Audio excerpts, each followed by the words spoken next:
तो दोस्तों नमस्कार और स्वागत है आप सभी का। आज हम बात करेंगे बर्ड लाइफ इंटरनेशनल के ऊपर, जो कि IUCN के साथ भी मिलकर काम करता है और बहुत सारी संस्थाओं के साथ मिलकर काम करता है ये।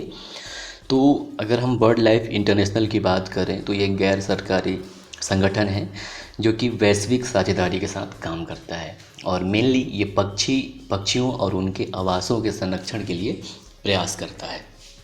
और इसके अगर मुख्यालय की बात करें तो इसका मुख्यालय कैम्ब्रिज यूनाइटेड किंगडम में है। और इसका जो स्थापना है 1922 में किया गया था। हालांकि इसकी स्थापना अमेरिकी व्यक्ति जिनका नाम है जीन थियोडोर डेलाकोर और टी गिलबर्ट पियर्सन के द्वारा किया गया था। और जब इसका स्थापना किया गया था तो 1922 में, तो उस समय इसका नाम international committee for bird protection था। इसके बाद 1928 में इसका नाम फिर बदला और उस समय इसका नाम रखा गया international committee for bird preservation. फिर 1960 में इसका नाम फिर बदला, उस समय इसका नाम रखा गया international council for bird preservation. उसके बाद फाइनली इसका नाम 1993 में बदला गया और रखा गया बर्ड लाइफ इंटरनेशनल। और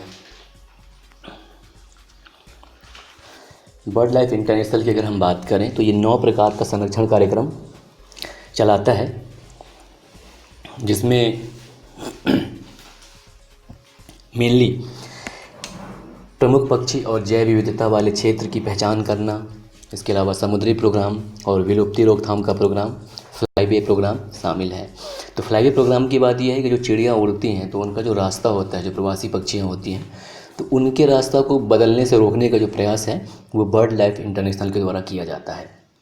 और अगर हम बर्ड लाइफ इंटरनेशनल की ही बात करें तो बर्ड लाइफ इंटरनेशनल ने सबसे पहले 1966 से red data book for birds को जारी किया और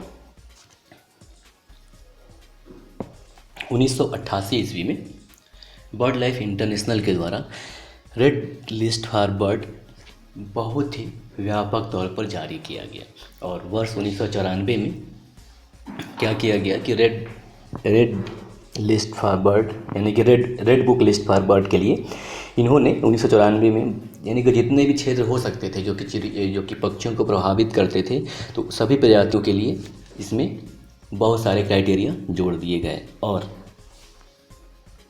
भारत के संदर्भ में बात करें तो bird life international Bombay natural history society के साथ मिलकर कार्य करता है। और अगर हम देशों की बात करें तो लगभग 160 देश के साथ मिलकर ये काम कर रहा है।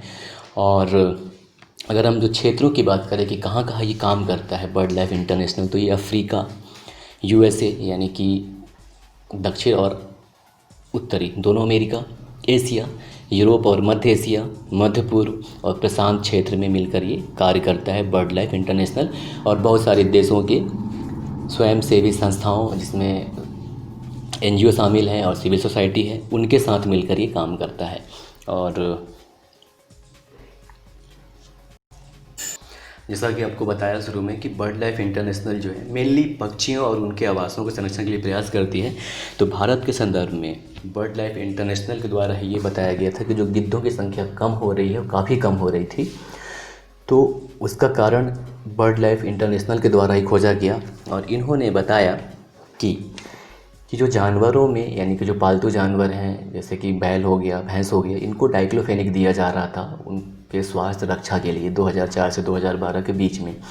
तो इस डाइक्लोफेनेक की वजह से ही, क्योंकि जब ये जानवर जब मर जाया करते थे तो मृत जानवरों को बाहर फेंक दिया जाता था जिसको ये गिद्ध खाया करते थे, तो इन गिद्धों की संख्या घटना चालू हो गई। तो बर्ड लाइफ इंटरनेशनल के द्वारा ही ये बताया गया कि डाइक्लोफेनेक की वजह से भारत में गिद्धों की संख्या कम हो रही है और अब जाकर कुछ हद तक गिद्धों की संख्या स्थिर होना चालू हो गई है।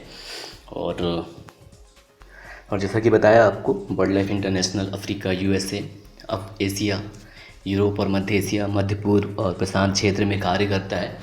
तो ये था एक ब्रीफ हिस्ट्री और थोड़ी सी जानकारी बर्ड लाइफ इंटरनेशनल के बारे में। उम्मीद करता हूँ आपको अच्छा लगा होगा। और अक्सर इससे क्वेश्चन पूछे ही जाते हैं, तो ध्यान दीजिएगा कि बर्ड लाइफ इंटरनेशनल बहुत ही महत्वपूर्ण संस्थान है और इससे का तो क्वेश्चन पूछ ही सकता है। तो आपको मैंने पूरी लगभग जानकारी दे दी है कि कब इसका स्थापना किया गया और इसका नाम कब कब बदला। तो ये भी ध्यान रखिएगा, जिससे अक्सर क्वेश्चन पूछा जा सकता है। नमस्कार, जय हिंद, जय भारत।